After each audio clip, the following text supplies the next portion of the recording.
Autophiles, Subhash here. What you're looking at is the most important car of 2025 and possibly Proton's most important car in the last 20 years, because finally they have something that Perodua does not have an answer to, and that's a compact EV at below 100,000 ringgit.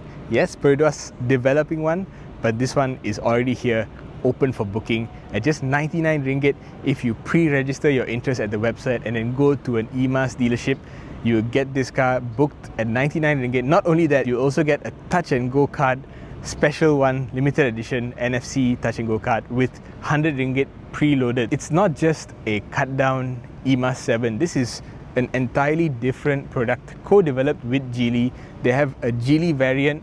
I'm not going to pronounce the name because I know I'll butcher it, but it's super popular in China. It's the most popular EV that Geely sells in China. Like I said, it's not a Emas 7 cut down or downsized, because this entire chassis has been redeveloped to make sense in a very compact package. So you know, when it's an EV, you can do whatever you want. You can place things in different areas and see which one gives you the most amount of space. That's precisely what Geely and Proton did when they co-developed this product. So what you have is a rear-engined, rear-wheel drive with multi-link rear suspension, compact EV. Yes, it's compact from the outside, but once you sit inside, you realize that this is a lot bigger than your typical hatchback. In fact, it's more crossover than hatchback. Now, I am typically a lot larger than most Malaysians, but I fit back here really well. So there's about a fist full of space for me above my head, and this is with my head resting on the headrest. This is my driving position. Even when the passenger seat is around this level, I still got ample legroom. Of course, people will call it a B segment crossover or B segment hatchback, but to me, I've sat in a lot of B segment and in fact some C segment premium crossovers, which feel so much tighter than this. This is super roomy on the inside, and for 60 to 80,000 ringgit, you will not find a more tech-focused cabin than this, with materials that feel good, construction that is really top-notch, lots of nice leather, perforated, white interior. It's all super rare. It's very aspirational. It's what people get into EVs for that ability to leap forward above what the competition is providing. And the tech is all from the Geely family.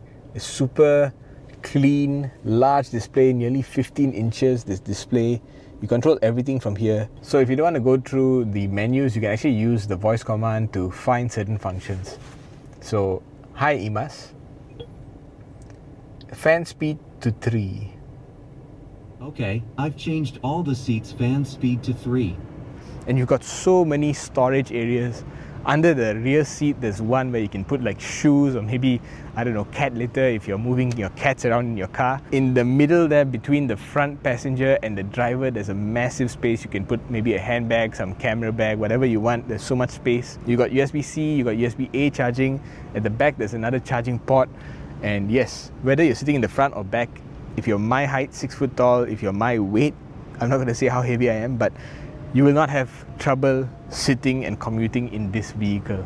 Even though it has a rear mounted motor, the boot is fairly large. I could put conceivably up to 2 check-in luggages, fairly large ones, in the back, and the front trunk, as a lot of electric vehicles have, is also quite sizable, more than just enough space for your charging cables.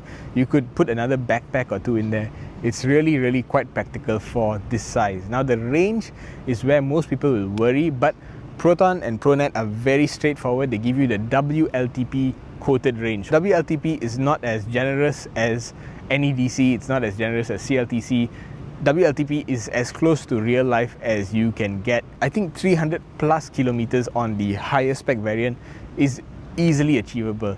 And if you're, let's say, a Grab driver or something, and you drive, you know, part-time, 200 kilometers a day, something like that, this is your pathway to just saving a lot of money on fuel costs. Because right now, you can see that the government is changing its direction on fuel subsidies.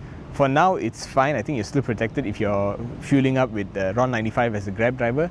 But we'll see sooner or later this subsidy program is going to change its direction, and electric home charging is going to be the way forward long term. So if you want to get started straight away, get a heads up on your competitors with a car like this, because it is large enough, it is practical enough with that amount of range.